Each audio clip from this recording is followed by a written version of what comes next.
break down, because you know it's so crazy. We talked about that Power Circle record. You've always had such a great ear. One of the greatest ears ever. When it comes to beats, see when I put Kendrick on that record, yes, back then, you put Kendrick on Power Circle alongside the whole label.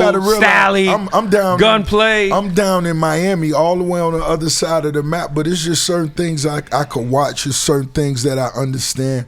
And when it come to music, I believe I got a vision for it. That's it. I've been watching and studying that shit since I was in the first grade. You know what I mean? So it's certain things that I can see. You know what I mean? So you just kind of knew with the Kendrick thing, because at that time he was bubbling, but I felt like he was a new. You know, he at was that time nigga. you were like MMG's the hottest fish grease, and I was like, I understand who this young is right here. Come get on this record. Let's all rap on this record. And it's not about now. It wasn't that he was huge. It was for the sport.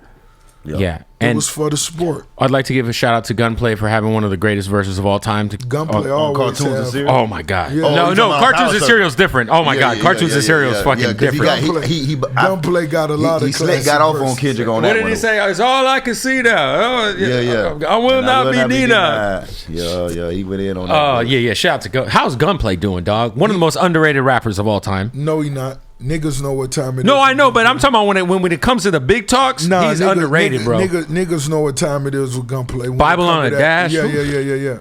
My nigga still getting his shit together. Yeah. They got a cuss for so. Yeah, that Triple C's album was hard too. Very, very slept on. When it comes to your ear though, Ross, like there was a few artists that almost came to MMG. A couple of West Coast guys, Dom. I know you were talking with Nip potentially. And then I know the Wiz thing was kicked around because I remember when he got on the Super High remix. Right. I remember I was stoked because I was like, "Is Wiz about to be on MMG? What is going on? Like, how close specifically was the Nip thing from like? I know you know he obviously gave you a lot of love. He said he fucks with Rick Ross because he's teaching Wealth, and I know you guys have such a long history. But how close was that actually to becoming a thing? And you know what? This is something I just want to say because I be seeing niggas on podcasts speaking on such old shit, trying to recant, and I don't be knowing how to feel about it. What I want to say is all the names you said, these niggas to me were already icons. The same way I say Nino Breezer, because I already know, I have a feeling. You understand? So niggas was already gonna shine. I was just able and in a position to make music with them at such an early stage. Right. You know what I mean? So Nipsey was another nigga that I already felt was an icon. In my mind, he was already huge. And it's not like you were to a lot of other niggas, he was younger. You know what I'm saying? So that's what it was. And I remember us just talking about, both our ideas. Right. I'm a nigga that's inspired by you sharing your ideas. So anytime I sat down with any of these niggas, it was really, they had their ideas already. I had ideas. We just sharing ideas. We just going back and forth. Let's exchange numbers. Nigga, let's stay in touch. You know what I'm saying?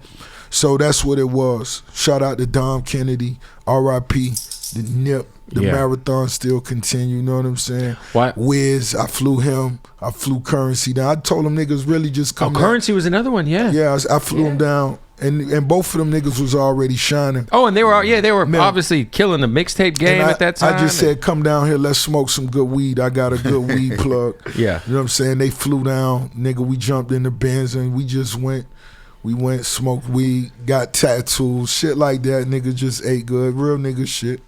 Yeah, no, it's crazy because I feel like you're one of the only artists who had a label, who did it the right way, where your approach was always like, I want people to be bigger than me. Like, I would love it. You know what I'm saying? It's like, I feel like a lot of artists, they'll have their homies or they'll sign artists, but they don't ever want, if they're super active, they don't ever want like their artists to overshine what they're doing, if that makes sense. But I feel like yourself, and then I feel like you kind of laid the groundwork for a guy like Gotti to have CMG, because Gotti's kind of taken that same model and just ran with it. Facts. So, yeah, no, it's been dope to see, man. Are you working on new music, Ross? Like for yourself? I am. All you niggas get ready, Ricky Rose. Because we haven't had a Ross album in a minute. Obviously, you and Meek dropped, but right. And for me, it's all about the motivation.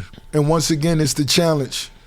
Nino Breeze being here spitting that shit, me hearing hard shit, it gave a nigga that real inspiration. Other than that, I'ma just get fly every day and watch you niggas do y'all thing. But when I'm inspired, nigga, yeah, so get ready. I'm finna, you know what I mean, do what I do. Are you still with Def Jam? Of course not. You had left Def Jam a while ago. You ended up messing with Gamma, right? Yeah. Shout out to the team over at Gamma. Larry. Shout out to Larry, yeah. But the Empire Double MG, we doing it all the way from the bottom to the top. That's what's up. Nino, can you tell me, like, the first time you are in the studio with this guy, what is that experience like? Because I can only, like, I just hear, like, the way this guy, he's a savant. You know what I'm saying? He's a goat. So I can only imagine, like, being in the lab with him. Had to be. Were you nervous? Was it a vibe? Nigga say, were you nervous? No, it's just a natural vibe. Like, me and dog was already, hanging and banging. You feel me? Like, this shit genuine. Right. So, like, we had already hit the club together, got on the yacht together, big vibes, you feel me? So, like, this is my nigga for real. Everything natural. Do you get some Wingstop gift cards when you sign to MMG? Do you get like is there cash them in? Because how many locations is in there? That's gonna go off face though. I'm gonna just walk in that bitch, tell them what I need. Because I know you gotta have some in the St. Pete area. You gotta at least have one over there. Yeah, we got the one. We got one on 34th and like 17th North, and then there's one by across the street from Largo Mall. I know about them too. How crazy is it for you, man, just to see like the growth? Because you go in, you're gone for 5 years, right? So you get out and it's like a damn near different place, bro. Like yeah, I don't like it. You don't like it? No, what you mean you don't like it? They gentrifying it. The hood ain't the hood no more. You feel me? Like a lot of that gutter shit I'm speaking on, just my frame of reference, what I'm familiar with. It's like you go to my hood right now. There's white people walking their dogs and shit. The only time I used to see white people in my neighborhood, they was buying dope or taking niggas to jail.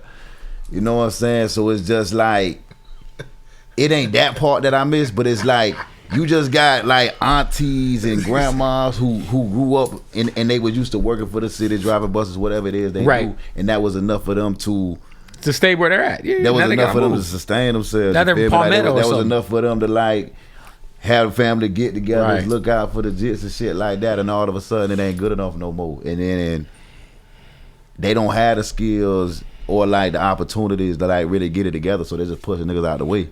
Yeah, I went to Royal Rumble in St. Pete like a year and a half ago, and I was down in that area and I didn't recognize nothing. I was like, different. I be watching my old music videos to try to remember what it used to look and then like. I stayed downtown Tampa, like by Channel Side. What was the name of Big Chris's club at Channel Side? Asia. That was my bar too. I used to go up in that bitch. Bro. It was a bar?